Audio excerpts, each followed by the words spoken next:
Кабачокты қысқа сақтаудың дұрыс жолын білесіз бе? Қыстыгүні рулет және рататуй немесе өзге де тағамдар дайындау үшін кабачокты қатырудың дұрыс жолын көрсететін боламын. Кабачокты дайындайтын тағамымызға байланысты әртүрлі формада дөңгелектеп немесе дәл осындай пластина түрінде теркадан өткізіп біркелкі етіп кесіп аламыз. Тақтайшаның үстіне пергамент қағазын немесе пакетикті төсеп, осылай туралған кабачкиімізді тізіп алып, тоңазытқышта қатыратын боламыз. Мінекей үстіде және астыңғы жақтары жақсылап қатырылған.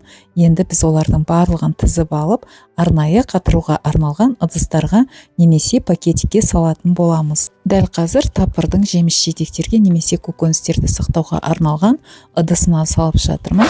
Қараңыздар, қандай өте ыңғайлы арнайы тоңазытқышқа арналған ыдыс, және де осындай қатырып алған кабачкиімізді қыстыгүні рахаттанып қолдана беретін боласыздар. Енді қараңыздар, застежкамен мінекей пакетик. Бұл пакетикте өте ыңғайлы.